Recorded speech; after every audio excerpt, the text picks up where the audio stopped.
কিন্তু ওটা শনিবারের বদলে হয়তো রবিবার হবে, সেটা আমি জানিয়ে দেবো।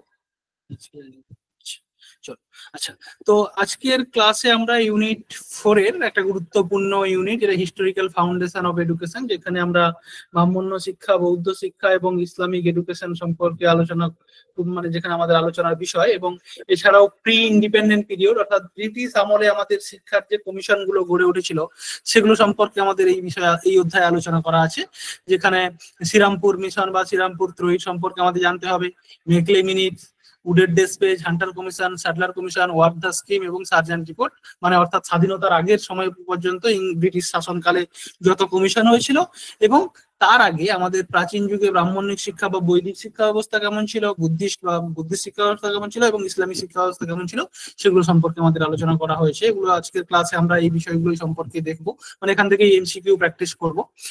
তো তোমাদের এই ইউনিটে যেটা মানে বেশি গুরুত্ব দিতে হবে, বেসিক্যালি এগুলো তো গুরুত্ব দিতেই হবে, মানে উডের ডেসপেজ, হান্টার কমিশন, সাডলার কমিশন, এগুলো তো আসেই, এগুলো থেকে প্রশ্ন। এবং এখন দেখছি আমরা ইসলামিক এডুকেশন থেকে বা মিডিয়েভেল ইন্ডিয়ান একটু বেশি প্রশ্ন আসছে, তো সবাই একটু এইটা একটু ভালো করে পড়বে।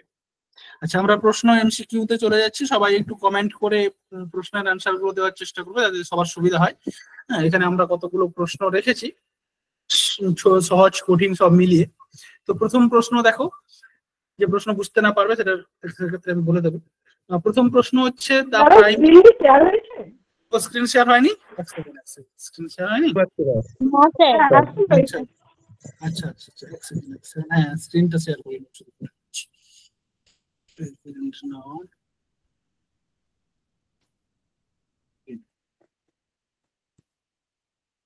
স্যার মাঝখানে একটা কোয়ারিজ ছিল, করে নেবো?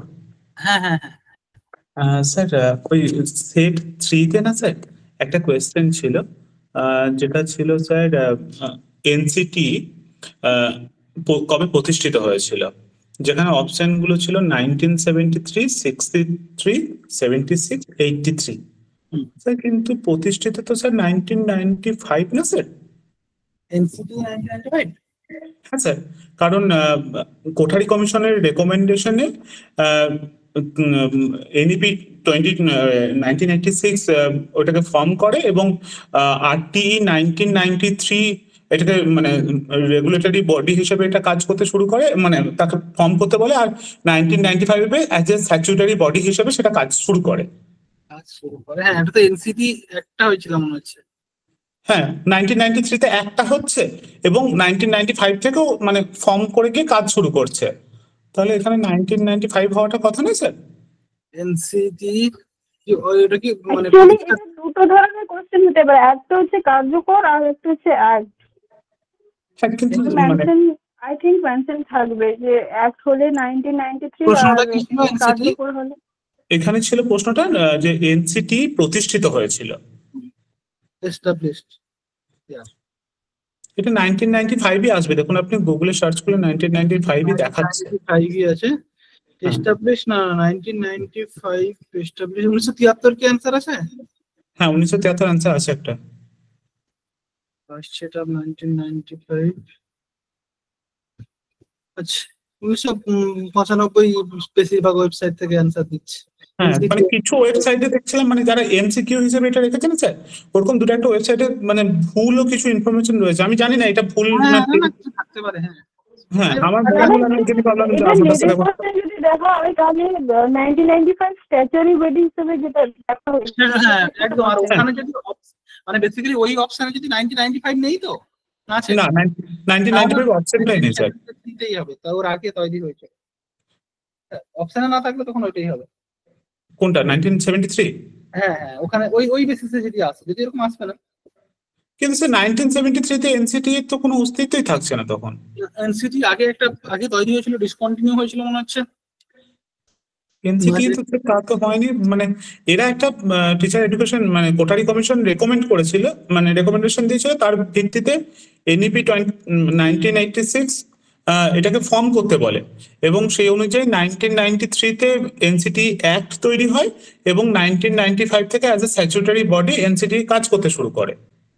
আচ্ছা ঠিক আছে, আমি ওটা পরে দেখে বলে দিচ্ছি। একটু, হ্যাঁ স্যার, একটু দেখে আপনি আমাদেরকে একটু কনফার্ম করে দিন, আমাকে অনেক ভালো। তো এইভাবে অনলাইনে দেখলে হবে না, অনলাইনে অনেক কিছুই মানে ওই উপরে যেগুলো আছে সেগুলো ঠিকঠাক দেওয়া থাকে। হ্যাঁ স্যার, হ্যাঁ স্যার, আপনি স্যার একটু মানে নিজে যখন সময় পাবেন একটু দেখে তাহলে আমাদেরকে পরের ক্লাসে একটু বলে দিন স্যার।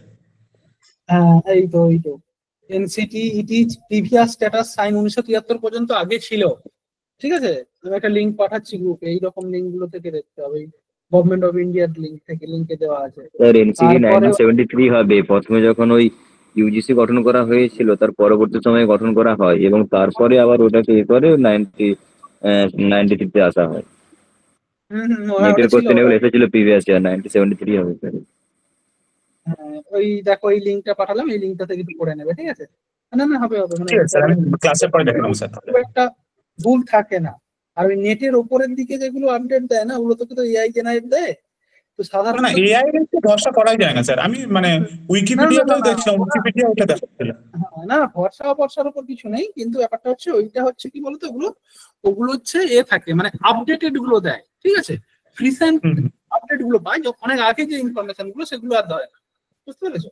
মানে আগে যে ওই মানে পুরোনো ইনফরমেশন গুলো ক্যাচ করতে পারে না, আপডেট গুলো সব পেয়ে যাবে, নতুন রিসেন্ট যেগুলো হচ্ছে সেগুলো সবই পেয়ে যাবে, কিন্তু পুরোনো গুলো যাই হোক। চলো আমরা প্রথম প্রশ্নটা শুরু করি। প্রথম প্রশ্ন হচ্ছে, the primary aim of Brahmanic education was, ব্রাহ্মণ্য শিক্ষার প্রধান উদ্দেশ্য কি ছিল? আমরা সবাই জানি,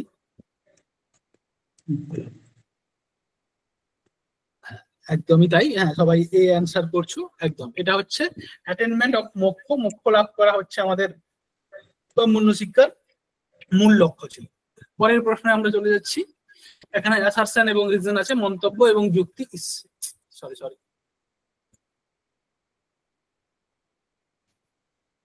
আচ্ছা, ব্রাহ্মণিক education was primarily oral in nature, অর্থাৎ ব্রাহ্মণ্য শিক্ষা হচ্ছে প্রথমত হচ্ছে মৌখিক ভাবে হতো আর কি, মুখে। আর writing was discourage in early Vedic period.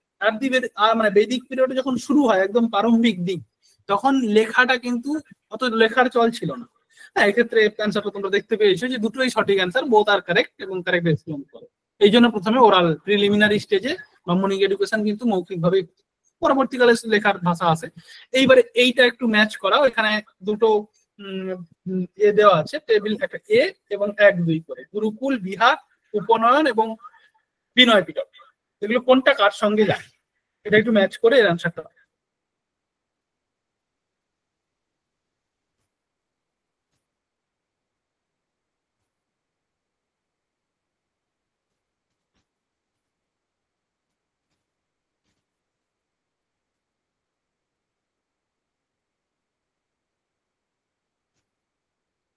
C বলছো অ্যান্সার? সবাই হ্যাঁ এ বলছো, কমেন্ট গুলো দেখতে পাচ্ছি সবার মোটামুটি একদমই তাই। গুরুকুল হচ্ছে ব্রাহ্মণী শিক্ষা প্রতিষ্ঠান, বিহার হচ্ছে বুদ্ধিস্ট শিক্ষা প্রতিষ্ঠান, এবং উপনয়ন হচ্ছে ইনস্টিটিউশন সিরামনি, মানে মানে আনুষ্ঠানিকভাবে গুরুকুলে ভর্তি হওয়ার সিরামনি হচ্ছে উপনয়ন, এবং বিনয় পিটক হচ্ছে বুদ্ধিস্টদের যে বিনয় মানে ডিসিপ্লিন, মানে কি নিয়ম নীতি মেনে চলতে হবে, সেটা বেসিক্যালি এর সঙ্গে যায়। তো এটা এই ক্ষেত্রে সঠিক অ্যান্সার, সবাই সঠিক অ্যান্সারই বলেছো। পরের প্রশ্ন, the medium of instruction in Buddhist education was, Buddha শিক্ষার মাধ্যম কি ছিল? সংস্কৃত, ব্রাহ্মী, পালি, উর্দু? অ্যান্সার নিচ্ছো? হ্যাঁ, সেন্টিকা, সবাই অ্যান্সার করছে, হ্যাঁ সবাই অ্যান্সার করো এরকম করে, থ্যাংক ইউ সবাইকে। একদমই তাই, এটা বেসিক্যালি পালি হচ্ছে এর সঠিক অ্যান্সার। পরের প্রশ্ন আমরা চলে যাচ্ছি। Which of the following was not a features of বৌদ্ধিক এডুকেশন, এখানে যে অপশন গুলো আছে তার মধ্যে কোনটা বৌদ্ধ শিক্ষার বৈশিষ্ট্য নয়?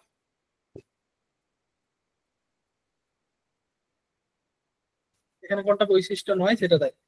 আচ্ছা আচ্ছা, আগে সি বলছো, সবাই সি বলছো। আচ্ছা না, বলরাম, একদম একদম একদমই তাই। বেসিক্যালি কাস্ট রেস্ট্রিকশন, বর্ণভিত্তিক বাধা, মানে এটা এখানে কিন্তু নয়। ব্রাহ্মণ এই বৌদ্ধিক শিক্ষায় কি, যে কোনো জাতি ধর্মের মানুষ শিক্ষা লাভ করতে পারে, ঠিক আছে। এখানে কোনো কাস্ট রেস্ট্রিকশন ছিল না, যেরকম বৈদিক শিক্ষায় শূদ্রদের শিক্ষার অধিকার দেওয়া হতো না, সেখানে কিন্তু সেরকম রেস্ট্রিকশন ছিল না। এরপরে দেখো, name of the ceremony which a student was formally initiate to Brahmanic education, ব্রাহ্মণ শিক্ষা প্রবেশের জন্য যে অনুষ্ঠান করা হতো, সেটাকে দীক্ষা দেওয়া হতো, সেটাকে কি বলা হতো? একদম, একদমই তাই, বিটাই হচ্ছে সঠিক অ্যান্সার, অর্থাৎ উপনয়ন। উপনয়নের মধ্য দিয়ে শুরু হতো এবং শেষ হতো কি কি কি কি কি অনুষ্ঠানের মধ্য দিয়ে? স্যার সমাবর্তন। আচ্ছা, পরের প্রশ্ন দেখো, which of the following reflect the democratic spirit of Buddhic education? Buddhic education যে গণতান্ত্রিক মনোভাব প্রতিফলিত হয়েছিল, সেটা কোনটার দ্বারা প্রতিফলিত হয়? এই যে অপশন গুলো আছে, কোনটার দ্বারা বলবে যে হ্যাঁ এখানে গণতন্ত্রকে প্রায়োরিটি দেওয়া হয়েছে?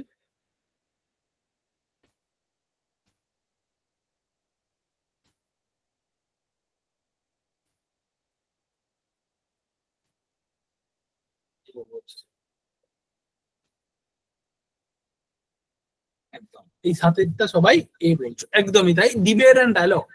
অর্থাৎ এখানে কিন্তু বিতর্ক হতো, অর্থাৎ গুরু যেরকম পড়াতো, প্রশ্ন করতো, সেই রকম শিষ্যরা সেটা শুনতো এবং সেই মতো করে তাদের যে প্রশ্ন থাকতো, কোনো ডাউট থাকলে ডিবেট করতো, মত পছন্দ না হলে যুক্তি দিত। অর্থাৎ এখানে কিন্তু একটা ডেমোক্রেটিক মানে গণতান্ত্রিক মনোভাব, মানে গুরু শিষ্যকে সমানভাবে দেখা হতো। কিন্তু ব্রাহ্মণ্য শিক্ষা এটা হতো না। ব্রাহ্মণ্য শিক্ষায় কি গুরু এখানে অটোক্রেটিক হিসেবে থাকতো, হ্যাঁ, স্টুডেন্টদের অত বেশি স্বাধীনতা দেওয়া হতো।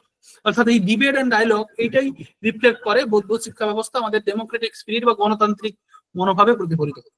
পরের প্রশ্নে আমরা চলে যাচ্ছি, the chief institution of Islamic education in medieval India were, মানে মধ্যযুগে ইসলামিক ইনস্টিটিউশনের মধ্যে প্রধান কোনগুলো ছিল?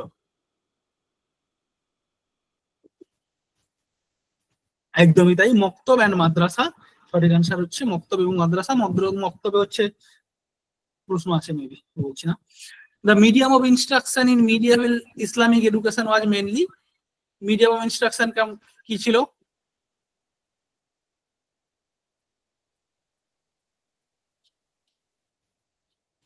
একদমই তাই, এটারও সবাই সি বলছো অ্যান্সার।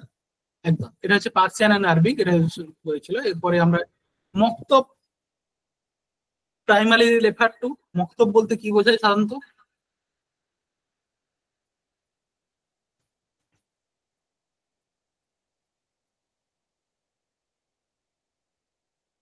একদম, সবাই এ অ্যান্সার করছো। হ্যাঁ, একদম, এলিমেন্টারি বা প্রাইমারি এডুকেশন অ্যাটাচ টু মস্ক, মানে মসজিদের সঙ্গে যুক্ত প্রাথমিক বিদ্যাগুলোকে মক্তব বলা হতো। এবং মাদ্রাসা কি? মাদ্রাসা হচ্ছে উচ্চ শিক্ষা প্রতিষ্ঠান, ঠিক আছে? উচ্চ শিক্ষা প্রতিষ্ঠান হচ্ছে মাদ্রাসা, আর মক্তব হচ্ছে প্রাইমারি শিক্ষা প্রতিষ্ঠান সাধারণত। Match the following. হ্যাঁ বলো। স্যার মক্তব আর মাদ্রাসা ছিল, দরগাটা স্যার কি ছিল এখানে? দরগা বলে একটা কোশ্চেন ছিল না? হ্যাঁ, দরগাটাও বেসিক্যালি ওই মানে এলিমেন্টারি এডুকেশন টাইপের দিত, তাই এলিমেন্টারি এডুকেশন মানে ওই মক্তব, মাদ্রাসা, দরগা মানে ওই ইনস্টিটিউশন গুলোর সঙ্গে যুক্ত ছিল। ওটা ওই দরগাতে মেবি তর্কবিদ্যা টিদ্যা এরকম টাইপের কিছু পড়ানো হতো। হ্যাঁ, ওই তামিল ফাজিল কাজিল ইত্যাদি গুলো হতো। হ্যাঁ হ্যাঁ হ্যাঁ, এই মানে ধর্মীয় শিক্ষাগুলো দেওয়া হতো। এই দেখো, ঠিক হাদিস, তারিখ, তাফসির আর কালাম, এগুলো কোনগুলো কার সঙ্গে যায়?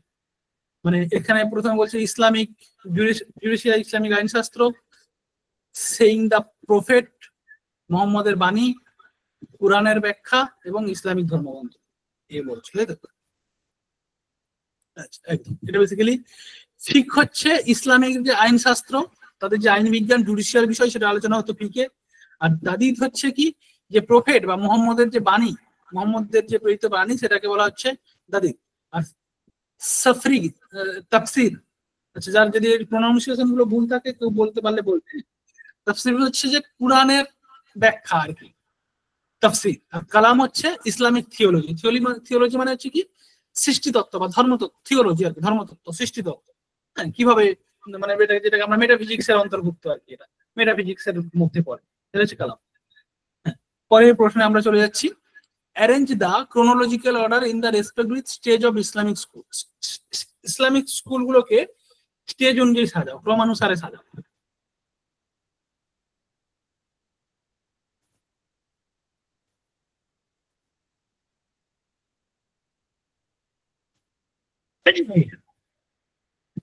সরি,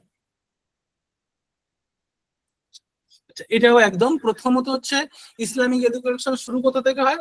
মক্তব থেকে এলিমেন্টারি এডুকেশন দিয়ে থাকে, মাদ্রাসা হায়ার এডুকেশন, এবং স্পেশালাইজেশন ইন ফিক এন্ড হাদিস, ফিক এন্ড হাদিসের উপর যে বিশেষ পড়া হতো, মানে মোহাম্মদের বাণী এবং আইনশাস্ত্র, তার উপর বেস করে অ্যাপয়েন্টমেন্ট আছে কাজী, মুফতি এইসব কাজী হিসেবে নিযুক্ত করা হতো।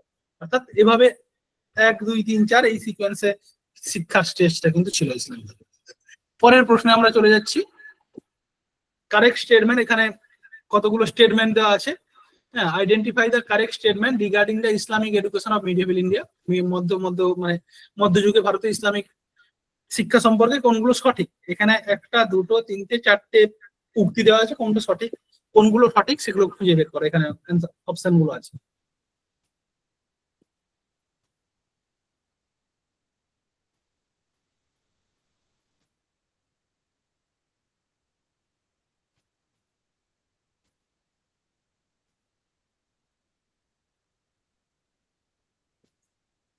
বলছো সিটাকে বাদ দিচ্ছে,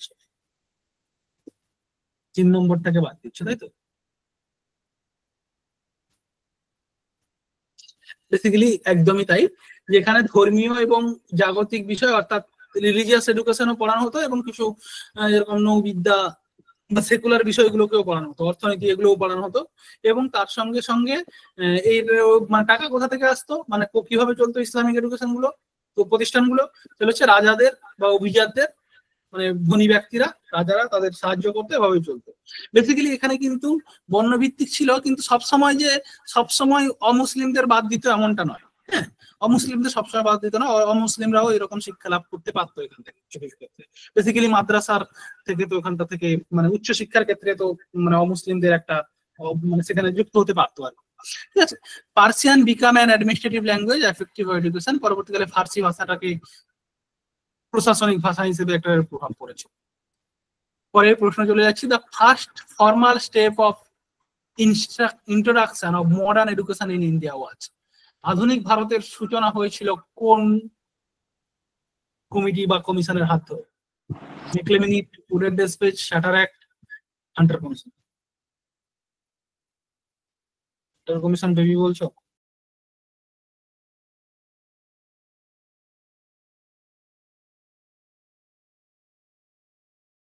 ঘুমাবে অর্ষিতা হচ্ছে বলছে। একদমই তাই, এটা সি সঠিক আনসার হবে। চ্যাটার অ্যাক্ট, সনদ আইনের মধ্য দিয়ে কিন্তু মডার্ন এডুকেশনের ভিত্তিপ্রস্তর বা এখান থেকেই শুরু হয়েছিল। বেসিক্যালি আমরা মডার্ন এডুকেশন শুরুটা কখন বলছি, যে আমরা ব্রাহ্মণ্য শিক্ষা, বৈদিক শিক্ষাকে এনসিয়েন্ট বলছি, প্রাচীন। ইসলামিক শিক্ষাকে আমরা মধ্যযুগীয় শিক্ষা বলছি। আর তারপরে হচ্ছে ইংরেজ শাসনের সময় থেকে মডার্ন। এটা চ্যাটার অ্যাক্ট, প্রথম চ্যাটার অ্যাক্ট দিয়ে শুরু হয়। চ্যাটার অ্যাক্ট 1813, এখান থেকেই শুরু হয়। Which institution is consider the first modern western style university in India? ভারতের মানে পাশ্চাত্য শিক্ষার ধাঁচে ভারতের প্রথম কোন ইউনিভার্সিটি তৈরি হয়েছিল বলো তো? 1 লাখ টাকায় দেওয়া হয় 43 নম্বর ধারা। হ্যাঁ,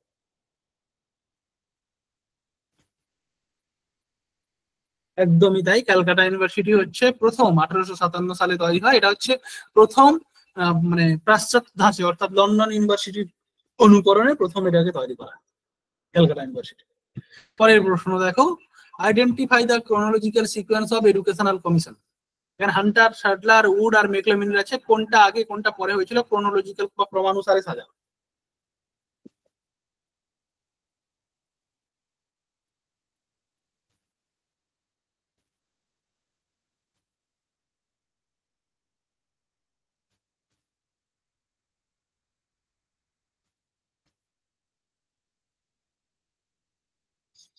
একদমই তাই, এ সঠিক অ্যান্সার।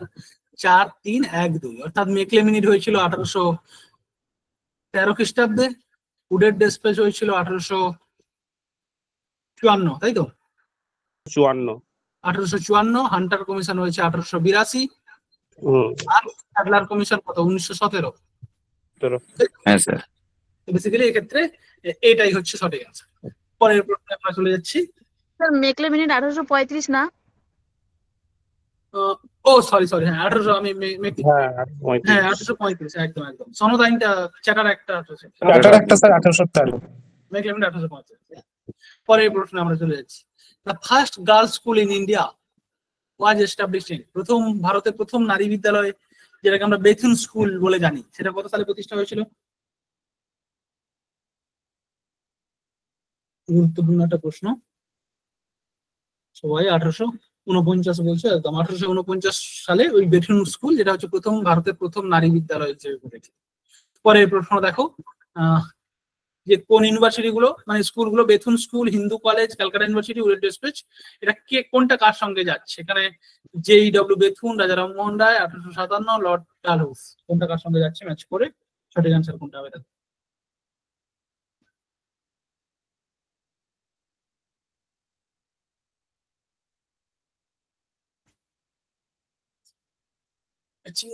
সমস্যা হয় এই জায়গাটায়।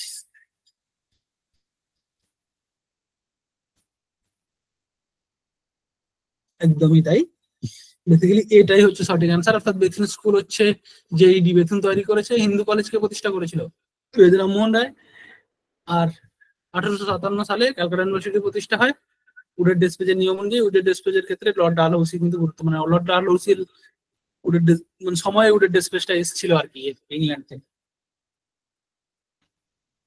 Which of the following was not a major objective of education policy in pre-independent area?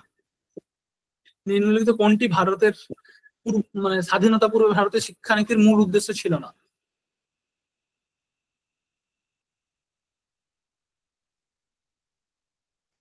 ভালো করে পড়ে প্রশ্নটা বুঝে অ্যান্সার দেয়।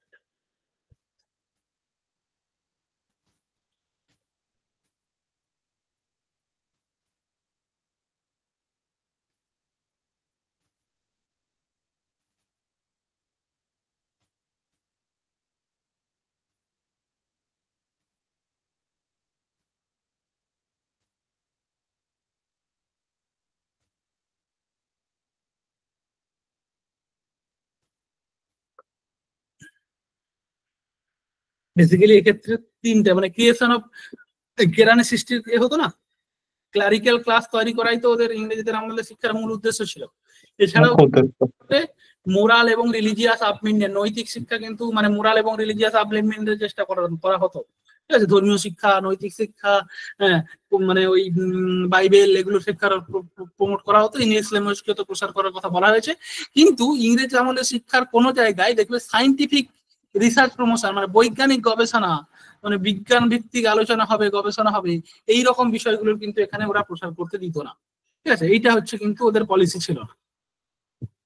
পরে দেখো, identify the first education commission of India, ভারতের প্রথম এডুকেশন কমিশন, শিক্ষা কমিশন কোনটা ছিল?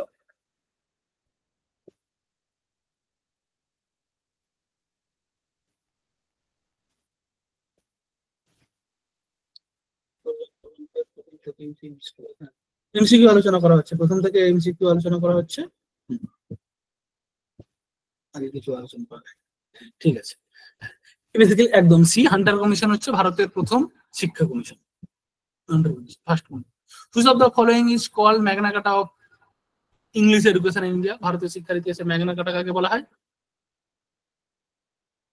এক্ষেত্রেও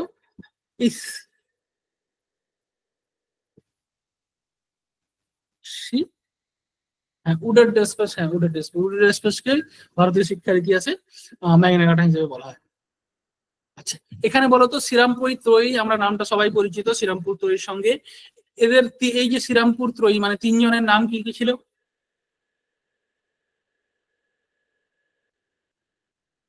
সবাই অ্যান্সার করছো? একদমই তাই, basically Carey, Marshman and Ward. এরপরে বলো, এখানে অ্যাসারশন এবং রিজন আছে, অ্যাসারশন এবং রিজন বলে দিচ্ছি আমি। Serampore mission translated the Bible into many Indian language, Serampore মিশনারিরা বাইবেলকে ভারতীয় যে বিভিন্ন ভাষা সেখানে সেই ভাষাগুলোই রূপান্তর মানে ট্রান্সলেট করেছিল আর কি, লিখেছিল, অনুবাদ করেছিল। রিজন, কারণ কি? They believe education should be vernacular based, কারণ তারা বিশ্বাস করতো এডুকেশন শিক্ষা মাতৃভাষার সাহায্যে দেওয়া উচিত। এক্ষেত্রে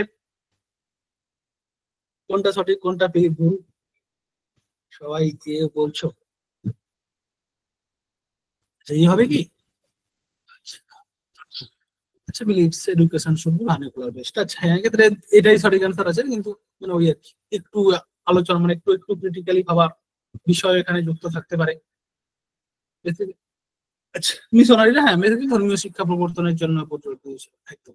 পরের প্রশ্ন চলে যাচ্ছি আমরা। এইখানে দেখো বেসিক্যালি এই যে তিনজন ছিল, William Carey, Joshua Marshman, Ward, এবং এই তিনজন মিলে মানে বেসিক্যালি এগুলো ম্যাচ করাতে বলছে, কে কোন কাজটা করেছিল।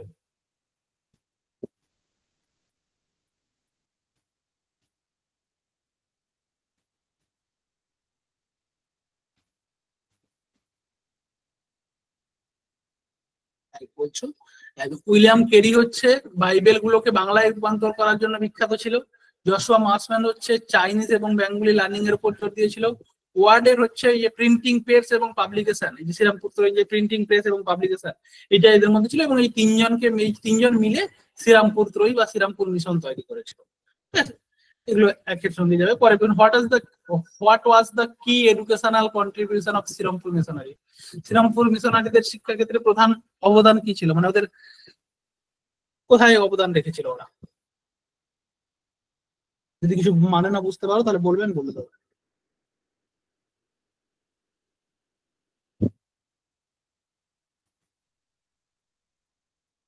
একদম ভার্নিকুলার বেস, অর্থাৎ আমাদের এই মাতৃভাষা বা আঞ্চলিক ভাষার উপর জোর দেওয়া, তার সঙ্গে গণশিক্ষার প্রসার করা। হ্যাঁ, কিন্তু এদের গণশিক্ষা বলতে এখানে কিন্তু বেসিক্যালি ওরা ধর্মীয় শিক্ষার কথাটাই বলে। হ্যাঁ, ধর্মীয় শিক্ষার মাস এডুকেশন মানে ধর্মীয় শিক্ষা প্রবর্তনের উপরই বেশি জোর দিয়েছিল। In which year Serampore college established? Serampore college কত সালে প্রতিষ্ঠা হয়েছিল?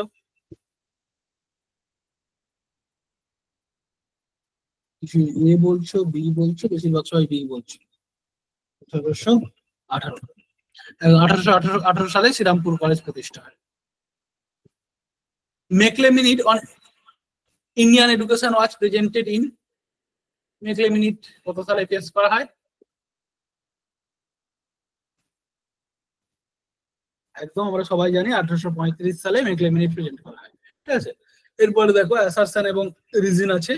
Macaulay advocate the promotion of English education. Macaulay English শিক্ষা বা ইংলিশ ভাষার মাধ্যমে শিক্ষাটাকে প্রমোট করেছিল।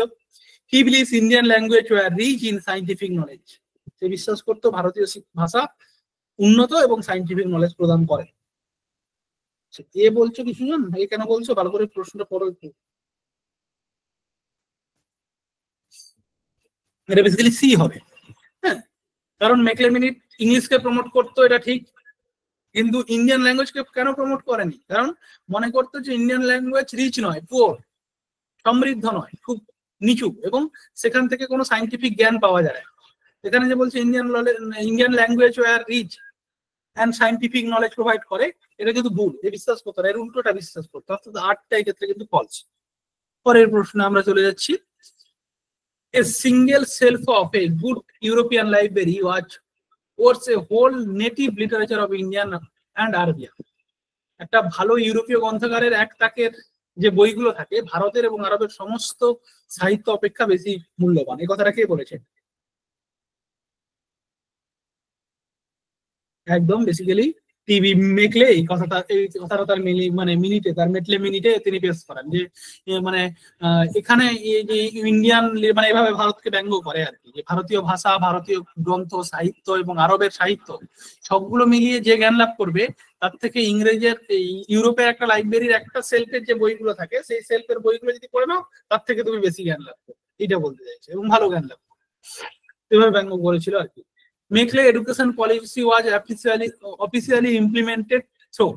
মেকলে যে এডুকেশনাল নীতিটা বা মেকলে যে মিনিটটা দিয়েছিল সেটা অফিসিয়ালি ভাবে কার্যকর হয়েছিল কোথায় বলো তো? হান্টার কমিশনে, উইল টেস্ট পেজে, না ওয়ার্ক দ্য স্কিমে, না ক্যাডার অ্যাক্টে? একদমই তাই, এই মানে হান্টার উডের ডেস্ক পেজে সেগুলো বেসিক্যালি অফিসিয়ালি প্রয়োগ করা হয়েছে। ঠিক আছে, উচ্চশিক্ষার ক্ষেত্রে ইংরেজি, এই সাবজেক্ট নীতি, মানে লোয়ার লেভেলের ক্ষেত্রে মাতৃভাষা, কিন্তু উচ্চশিক্ষার ক্ষেত্রে ইংরেজির উপর জোর দেওয়া আছে।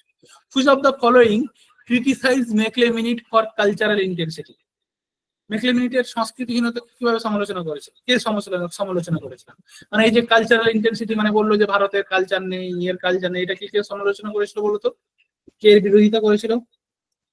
Charles Grant, Raja Rammohan Roy, Mahatma Gandhi, Lord William Bentinck.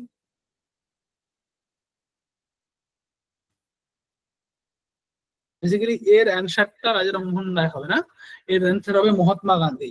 Mahatma Gandhi কিন্তু এর বিরোধিতা করেছিল মেকলে মিনিট, ঠিক আছে, 1835 ওই সময়, এই 1835, না 1835, তাই তো? আচ্ছা ওটা কত, মানে এটা মেকলে মিনিট হচ্ছে 1835। 1835, ওই সময় গান্ধীজি কি ছিল? না, স্যার গান্ধীজি তো 1869 সালে 2রা অক্টোবর স্যার না তাহলে এটা ভুল জন্মগ্রহণ হয়েছে, করেছিলেন। রাজা রামমোহন রায় হবে স্যার। রাজা রামমোহন রায় হবে, বিবি বলেছে, ঠিক আছে, বি হবে, এটা সি হবে না, কারণ ওই সময় তো নয়। আচ্ছা, what is the central to Macaulay downward filtration theory বা চুইয়ে পড়া নীতি আমরা যাকে বলি, এর মূল ধারণা কি ছিল বা চুইয়ে পড়া নীতির মূল বক্তব্য কি?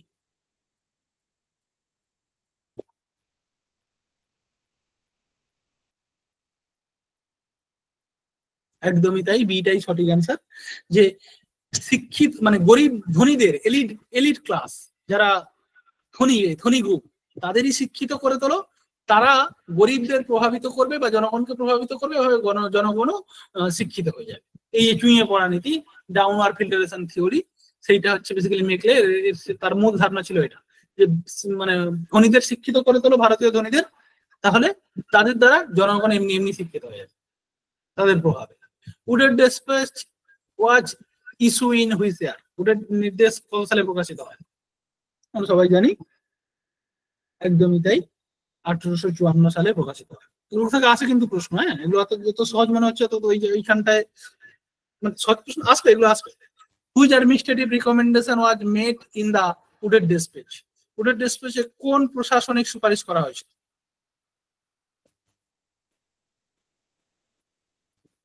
প্রশাসনিক পোস্ট থাকবে একটা, বা অ্যাডমিনিস্ট্রেটিভ রিকমেন্ডেশন করা হয়েছিল যে এটা অ্যাডমিনিস্ট্রেটিভলি থাকতে হবে।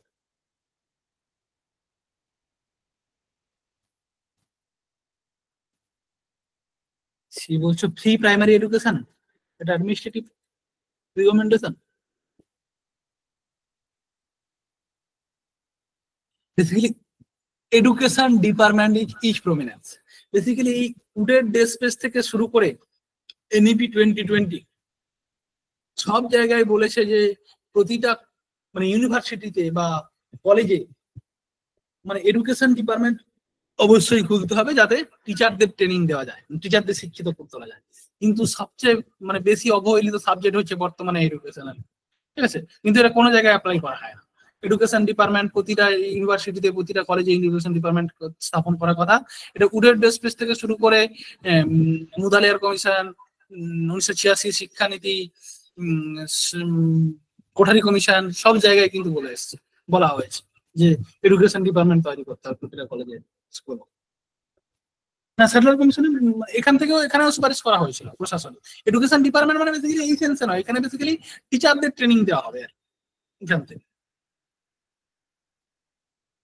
সব কমিশনই বলেছিল, সেন্ট্রাল কমিশন আছে এখানে আলোচনা করব।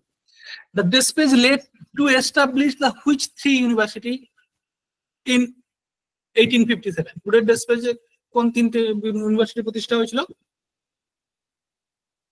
একদমই তাই, ক্যালকাটা, মুম্বাই, মাদ্রাস, এই 3টে ইউনিভার্সিটি তৈরি করা হয়েছে উডের ডিসপেচের নিয়ম অনুসারে। One of the most important financial recommendation of উডের ডিসপেচ, উডের ডিসপেচের সবচেয়ে গুরুত্বপূর্ণ আর্থিক সুপারিশ কোনটা করেছিল?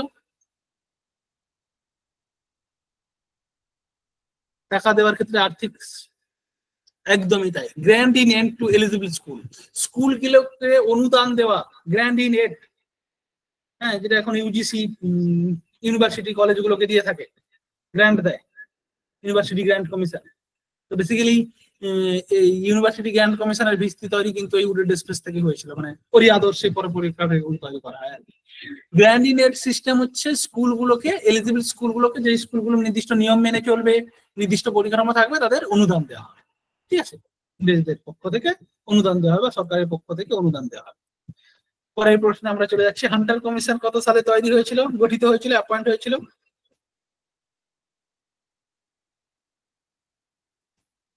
একদমই তাই, আমরা সবাই জানি 1882 সালে এটা অ্যাপয়েন্ট হয়েছিল। পরের প্রশ্নে আমরা চলে যাচ্ছি, হান্টার কমিশনের মূল উদ্দেশ্য কি ছিল? Main objectives of Hunter commission.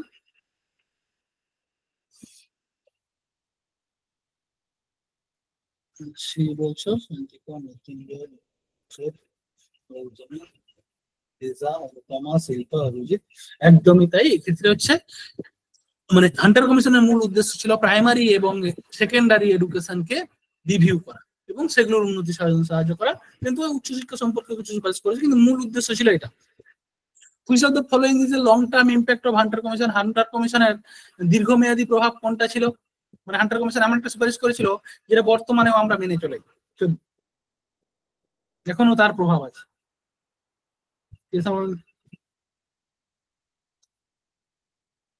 একদম, একদমই তাই, সেটাই হচ্ছে সঠিক answer, decentralisation of primary education. এই প্রাইমারি এডুকেশন বা প্রাথমিক শিক্ষাগুলোকে ডিসেন্ট্রালাইজ করা, অর্থাৎ লোকাল বডিগুলো, লোকাল বডি বলতে এই ধরো বিডিও, এই ধরো ডিস্ট্রিক্ট, এরা এই প্রাইমারি এডুকেশনটাকে নিয়ন্ত্রণ করবে, অর্থাৎ সরকারের থেকে মানে সেন্ট্রাল বা স্টেট এগুলোকে নিয়ন্ত্রণ করবে না, লোকাল বডিজ গুলো নিয়ন্ত্রণ করবে। এই ডিসেন্ট্রালাইজেশন অফ প্রাইমারি এডুকেশন এর ইম্প্যাক্টটা কিন্তু হান্টার কমিশন থেকে শুরু হয়েছিল এবং এখনো আমরা সেটাকে মেনে চলি। Which of the following statement is incorrect regarding Hunter Commission? Hunter Commission সম্পর্কে এখানে যে স্টেটমেন্ট গুলো আছে এর মধ্যে কোনগুলো ভুল?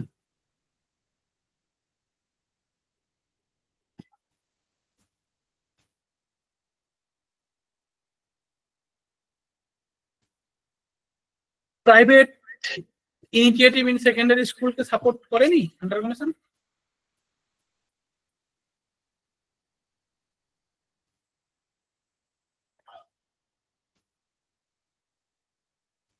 একদম, এক্ষেত্রে কিন্তু বিটাই সঠিক আনসার হবে। অর্থাৎ হান্টার কমিশনে কিন্তু বলা হয়েছিল যে মাতৃভাষার মাধ্যমে প্রাইমারি স্কুলে শিক্ষা দিতে হবে, ভার্নাকুলার ল্যাঙ্গুয়েজের মাধ্যমে, মেয়েদের নারী শিক্ষার ক্ষেত্রে এবং রুরাল এডুকেশনের উপরও জোর দেওয়া হয়েছিল, এবং সেকেন্ডারি স্কুলের ক্ষেত্রে কেউ ব্যক্তিগতভাবে নিজস্ব ব্যক্তিগত উদ্যোগে কেউ স্কুল খুলতে পারে, স্কুল প্রতিষ্ঠা করতে পারে এবং সেখানে শিক্ষাদান করতে পারে, এবং তার গুণগত মান যদি ভালো থাকে তাহলে সেটা গ্র্যান্ড ইনএপ সরকার থেকে অনুদানও পাবে। স্যার প্রথম ফিমেল এডুকেশনের উপর ফোকাস হান্টার কমিশন নিত না? হ্যাঁ মানে হ্যাঁ, ওরা এগুলোর উপর জোর দিচ্ছে আর কি, কমিশনার মানে কাস্ট ফিমেল এডুকেশনকে মানে কোন কমিশন মানে ইয়ে করছে? এটা হান্টার কমিশন হবে না? হান্টার কমিশন হতে পারে, প্রি প্রাইমারি, প্রাইমারি, এগুলোর উপর রুরাল এডুকেশন, ফিমেল এডুকেশন, এগুলোর মানে হান্টার কমিশনই প্রথম এগুলোর উপর আলোকপাত করে। আর হচ্ছে বেসিক্যালি এই রিকমেন্ডেড ইউনিভার্সিটি অটোনমি, ইউনিভার্সিটি স্বশাসন দেওয়া, এইটা কিন্তু এর মধ্যে যায় না। পরের প্রশ্নে আমরা চলে যাচ্ছি। The Sadler commission was appoint in which year? Sadler commission কত সালে গঠিত হয়েছিল? একদমই তাই, 1917 সালে স্যাডলার কমিশন গঠিত হয়েছিল। ঠিক আছে, এই কমিশনগুলো কত সালে গঠিত ওগুলো থেকে একটা প্রশ্ন আসবে। ঠিক আছে, অ্যাসারশন স্যাডলার কমিশন রিকমেন্ডেড এ 12-year school structure before university. ইউনিভার্সিটিতে বা কলেজে ভর্তি হওয়ার আগে 12 বছরের স্কুলে পড়াশোনা করতে হবে। কারণ কি? Entry two a university at 16+ was ideal for intellectual maturity. 16 বছরের পর ইউনিভার্সিটিতে ভর্তি হওয়া এটা কিন্তু আইডিয়াল ম্যাচুরিটি, মানে ভালো বয়স আর কি। এক্ষেত্রে কি দুটো ঠিক দুটো ভুল, না একটা ঠিক একটা ভুল, যেটা মন্তব্য করতে?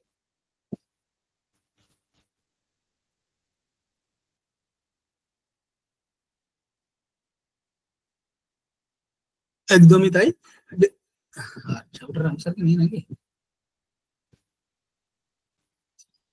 আচ্ছা, ওটার অ্যান্সারটা করা হয়নি একদম। এক্ষেত্রে মানে বেসিক্যালি স্যাডলার কমিশনের যতগুলো মানে স্যাডলার কমিশন যে সুপারিশগুলো করেছিল না, তার বেশিরভাগ সুপারিশ কিন্তু পরবর্তীকালে যে আমাদের স্বাধীনতার পরে যে কমিশনগুলো, স্যাডলার কমিশন আর হচ্ছে তোমার সার্জেন্ট রিপোর্ট, হ্যাঁ, ওগুলোর যা যা সুপারিশ বেশিরভাগ ক্ষেত্রে স্বাধীনতার পরে সেগুলোকে গ্রহণ করা হয়েছে। তো বেসিক্যালি কিন্তু ইউনিভার্সিটির আগে 12 বছর স্কুল শিক্ষা, মানে এই যে 10+2, ঠিক আছে, ইন্টারমিডিয়েট বলা হতো, মাধ্যমিক 10, 11, 12 ইন্টারমিডিয়েট, তারপরে কলেজ, এইটা কিন্তু বলেছিল, এবং ক্ষেত্রে দুটোই সঠিক, দুটি বোথ ইনকারেক্ট, এইটাই হচ্ছে সঠিক অ্যান্সার। পরের প্রশ্ন আমরা চলে যাচ্ছি। Sadler commission submitted is report in? Sadler commission তাদের রিপোর্ট বা প্রতিবেদন কবে জমা দেয়?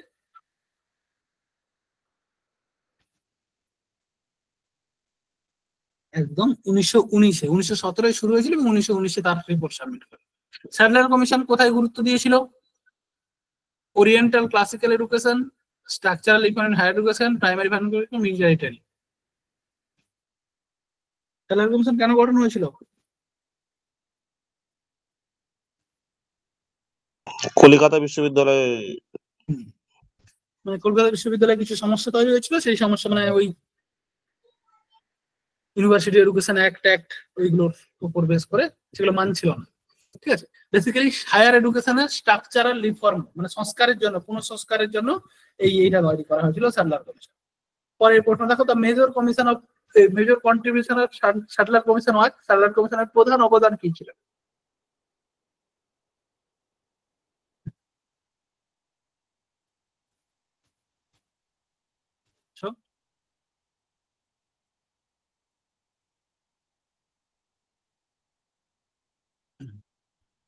একদমই তাই, যে স্কুল লেভেল এবং ইউনিভার্সিটি লেভেল, মানে ইউনিভার্সিটির মধ্যেই কলেজ পড়ে, তখন কলেজ আলাদা করেছিল না, ডিগ্রি কলেজগুলো পরে হয়। ঠিক আছে, মানে এর থেকেই মানে ইউনিভার্সিটিতেই গ্রাজুয়েশন, এমএ, পিএইচডি সবই শেখানো হতো আগে। তো বেসিক্যালি এই স্কুল এবং ইউনিভার্সিটির মধ্যে যে ক্লিয়ার ডিফারেন্স, পার্থক্য, এটা কিন্তু আলাদা করেছিল এই স্যাডলার কমিশন। স্যার বর্তমানে, স্যার হ্যালো, হ্যাঁ তা বলছি বর্তমানে কিন্তু বাংলাদেশে এই প্রথাটা আছে, মানে ইন্টারমিডিয়েট কিন্তু এখনো কলেজের সাথে ইনভলভ আছে। না, ইন্টারমিডিয়েটের কথা আমি বলিনি তো, কলেজের সঙ্গে ইনভলভের কথা আমি বলছি। মানে ইউনিভার্সিটিতেই বিএ এমএ সব পড়ানো হতো, ওই কলেজ ডিগ্রি কলেজ, যে 3 ইয়ার ডিগ্রি কলেজ যেখানে শুধু গ্রাজুয়েশন পর্যন্ত পড়ানো হবে, সেগুলো পরে শুরু হয়েছে। বুঝতে পেরেছো? মানে ইন্টারমিডিয়েট বলতে তুমি 11-12 এর কথা বলছো না, যে 11-12 গ্রাজুয়েশনের সঙ্গে যুক্ত থাকবে? হ্যাঁ হ্যাঁ স্যার, ওটা এখনো বাংলাদেশে আছে। আচ্ছা, হতে পারে, কিন্তু হ্যাঁ মানে আমাদের ইন্টারমিডিয়েটটা আলাদা করা হয়েছে, এবং ইউনিভার্সিটি লেভেল বলতে সেখানে কলেজ কিন্তু এর মধ্যে যুক্ত থাকে, আর ইন্টারমিডিয়েট 11-12 তো স্কুল লেভেলে যুক্ত হয়েছে। হ্যাঁ, ওদের কলেজের মধ্যে অ্যাকচুয়ালি 11-12 আছে। হ্যাঁ বুঝতে পেরেছি, হ্যাঁ মানে ওই ইন্টারমিডিয়েট স্তরটা আর করেনি, মানে 10+2+3 এই স্ট্রাকচারটা ফলো করেনি, ওই 10+5 হয়ে গেছে নাকি। ওয়ার্কদা পরিকল্পনা প্রস্তাব করেছিলেন, কে প্রস্তাব করেছিল ওয়ার্কদা পরিকল্পনা, ওয়ার্কদা স্কিম অফ এডুকেশন? একদমই তাই, মহাত্মা গান্ধী এটা প্রস্তাব করেছিল। ঠিক আছে, পরের প্রশ্ন আমরা চলে যাচ্ছি, ওয়ার্কদা স্কিমের মূল উদ্দেশ্য কি ছিল, মূল কেন্দ্রবিন্দু কি ছিল?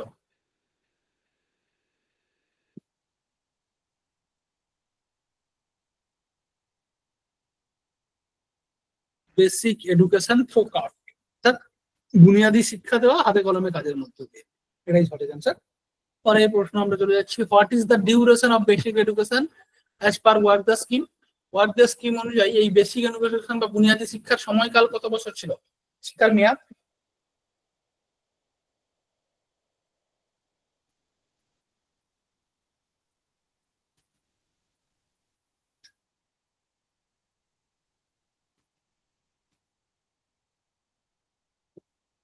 না, 12 বছর নয়, 8 বছর।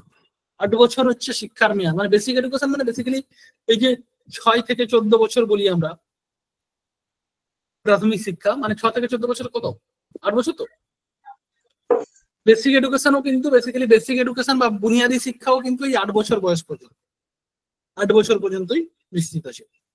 পরের প্রশ্ন আমরা চলে যাচ্ছি, মানে এর ডিউরেশন হচ্ছে 8 বছর। সার্জেন্ট রিপোর্ট ওয়াজ অফিসিয়ালি নন এজ, সার্জেন্ট রিপোর্টকে আমরা কি নামে জানি, মানে অফিসিয়ালি কি নামে পরিচিত সার্জেন্ট রিপোর্ট? এইগুলো থেকে প্রশ্ন আছে, বিশেষ করে মানে ইউনিভার্সিটি এডুকেশন কমিশন, তারপরে রাধাকৃষ্ণন এবং এই কোঠারি এবং মুদালিয়ার কমিশন, ওগুলো দেখে রাখবে ওদের নামগুলো। একদমই তাই, বেসিক্যালি অফিসিয়াল নাম ছিল post war educational development of India, অর্থাৎ বিশ্বযুদ্ধের পরে ভারতীয় শিক্ষার ডেভেলপমেন্টের জন্য সার্জেন্ট রিপোর্ট তৈরি করা হয়েছে। সার্জেন্ট রিপোর্ট কত সালে তৈরি হয়? সার্জেন্ট প্ল্যান বা সবাই সি আনসার বলছো, 1944 সালে, একদমই তাই। আচ্ছা, সার্জেন্ট, আচ্ছা এখানে আছে মনে হয় প্রশ্নটা, Sargent report recommend free and compulsory education for children up to age group. Sargent report বাধ্যতামূলক নিখরচার শিক্ষার প্রস্তাব করেছিল, ফ্রি অ্যান্ড কম্পালসারি এডুকেশন করেছিল কোন এজ গ্রুপের মধ্যে, কত পর্যন্ত? একদমই তাই, বেসিক্যালি আমাদের যে ফ্রি অ্যান্ড কম্পালসারি এডুকেশন 6 থেকে 14 বছর পর্যন্ত, এটা কিন্তু সার্জেন্ট রিপোর্টেও এটা সুপারিশ করা হয়েছিল। বেসিক্যালি স্বাধীনতার মানে সার্জেন্ট রিপোর্টের যে রিকমেন্ডেশন গুলো প্রায় সবগুলো আমাদের পরে পরে নেওয়া হয়েছে, হ্যাঁ 14 বছর পর্যন্ত। আচ্ছা, এই দেখো assertion and reason, Sargent plan aim to provide a comprehensive education system. Sargent প্ল্যানের লক্ষ্য কি ছিল? একটা সামগ্রিক শিক্ষা ব্যবস্থা তৈরি করা। Each include previous for nursery, elementary, secondary, university and technical education, যার মধ্যে কি নার্সারি, প্রাথমিক, এলিমেন্টারি, সেকেন্ডারি, ইউনিভার্সিটি, টেকনিক্যাল সমস্তটাই যুক্ত। একদমই তাই, বেসিক্যালি এইটাই হবে সঠিক অ্যান্সার, যে হ্যাঁ মানে ওর একটা সামগ্রিক এই করেছিল। তো বলতে পারবে যে সার্জেন্ট প্ল্যানের মানে এদের যে টার্গেট ছিল কত বছরের মধ্যে এই সব যা পরিকল্পনা করেছিল সেগুলো কত বছরের মধ্যে বাস্তবায়িত করবে বলে বলেছিল? স্যার 40 বছরের মধ্যে, মানে 1984 সালের মধ্যে স্যার। 40, মানে যেটা 20 ছিল না? না স্যার, অ্যাকচুয়ালি সার্জেন্ট রিপোর্ট তো 1944 সালে হয়েছিল। এবারে ওর রিপোর্টে বলা হয়েছিল যে মানে স্বাধীনতার পর থেকে ওই যে 40 বছরের মধ্যে মানে 1984 সালের মধ্যে স্যার ওটাকে মানে ভারতীয় শিক্ষাটাকে ইংল্যান্ডের শিক্ষার ধাঁচে নিয়ে আসবে। দিয়ে সমতুল্য করে। হ্যাঁ স্যার। আচ্ছা 40 বলছো। পরের প্রশ্ন দেখো, ম্যাচ করো nursery, junior basic, senior basic এবং সেকেন্ডারি, এগুলো কোনটা কার সঙ্গে যায়? বেসিক্যালি এটাই সঠিক অ্যান্সার হবে। ম্যাচিং গুলো একটু ভালো করে দিয়েছে ওতে। নার্সারি 3 থেকে 6, জুনিয়র বেসিক 6 থেকে 11 এবং 11 থেকে 14। জুনিয়র বেসিক সিনিয়র বেসিক মিলিয়েই বেসিক এডুকেশন। আচ্ছা এইখানটায় দেখো, আচ্ছা the total time frame of estimated full implementation of Sargent plan, এখানে তো বেসিক্যালি আমরা 20 বছর দেখলাম। স্যার ওটা 40 বছর হবে স্যার, অপশন নেই স্যার, 100% স্যার 40 হবেই, কনফার্ম একদম। টোটাল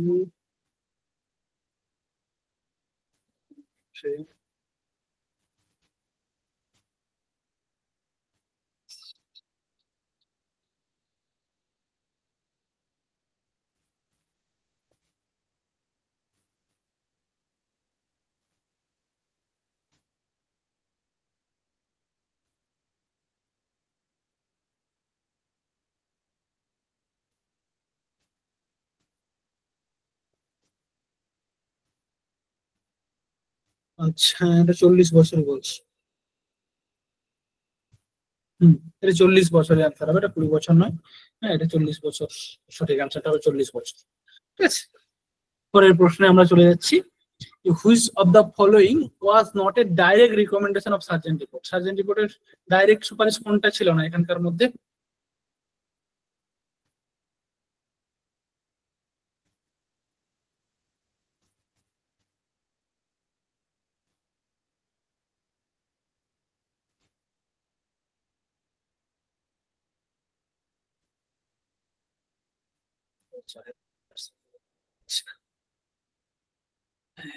এটার সঠিক অ্যান্সার হচ্ছে ন্যাশনালাইজেশন অফ এডুকেশন, মানে জাতীয়তাবাদী শিক্ষা। এটা কিন্তু এরা কখনোই প্রমোট করে। স্পেশাল স্কুল ফর ডিসেবল এর মানে এখানে কিন্তু সুপারিশ করা হয়েছিল, বেসিক্যালি ডাইরেক্ট সুপারিশ করেনি ন্যাশনালাইজেশন অফ এডুকেশন। হ্যাঁ আমাদের তারা তো চাইতো যে আমরা শাসনটা আরো দীর্ঘদিন করবো, তো বেসিক্যালি এই জাতীয়তাবাদী শিক্ষা এটাকে কিন্তু তারা কোনোদিন সুপারিশ করে। ঠিক আছে, বাদ বাকিগুলো সম্পর্কে বলেছে। পরের প্রশ্ন দেখো, the sergeant report lead the foundation for which post independent education plan? হ্যাঁ কোন শিক্ষার ভিত্তিপ্রস্তর তৈরি করেছিল আমাদের সার্জেন্ট রিপোর্ট? স্যার একটা প্রশ্ন আছে স্যার। হুম।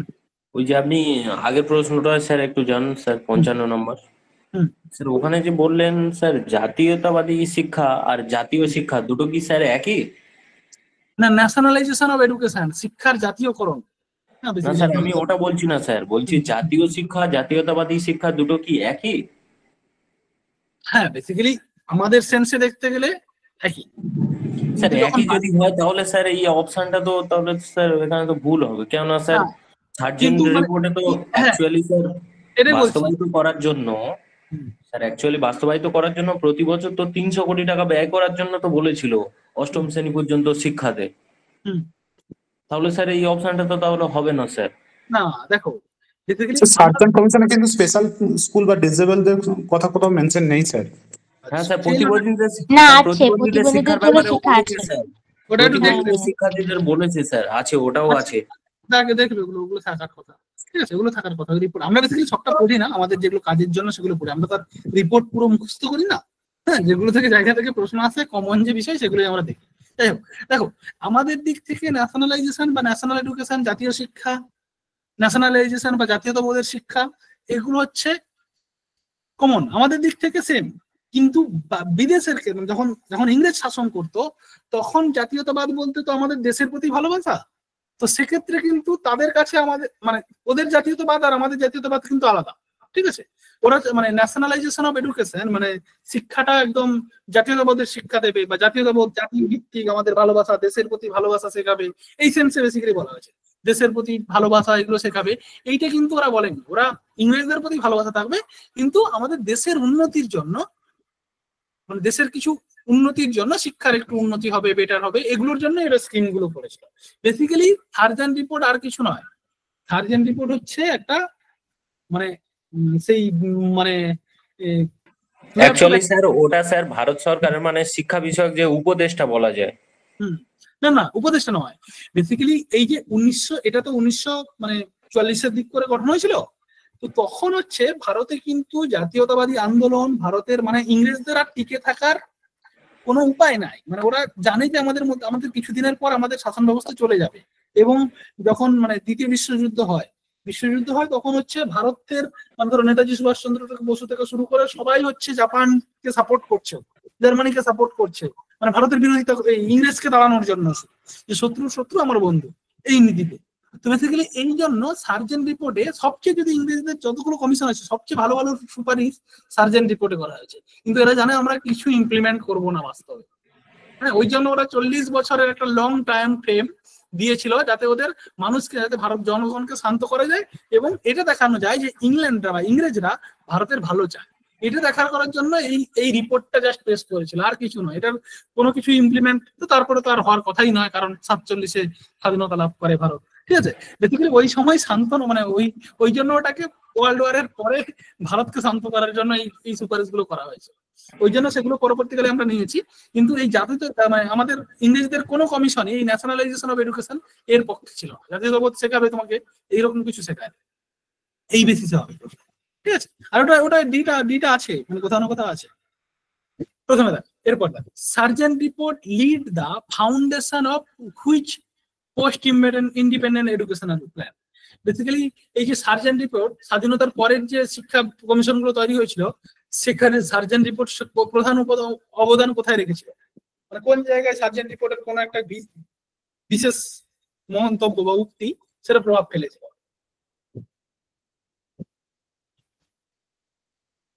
একদমই তাই, এটার অ্যান্সার হচ্ছে ডি, যে আমাদের এই সার্জেন্ট রিপোর্টের নিয়ম মেনেই ভারতের স্বাধীনতা মানে ইন্ডিয়ান কনস্টিটিউশনে আর্টিকেলের 45 নম্বর ধারায় ফ্রি অ্যান্ড কম্পালসারি এডুকেশন এইটাকে যুক্ত করা হয়েছে, ঠিক আছে। এটা বেসিক্যালি সার্জেন্ট রিপোর্টের উপরই মানে তার ভিত্তির উপর বেশ করে এটা তৈরি হয়েছে। আচ্ছা, তো বেসিক্যালি এগুলোই হচ্ছে আমাদের আজকের ক্লাসের প্রশ্ন। আরো কিছু প্রশ্ন রাখলে ভালো হতো, ঠিক আছে।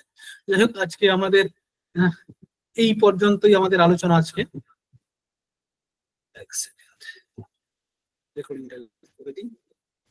প্রেজেন্টেশন স্টপ হয়ে গেল না।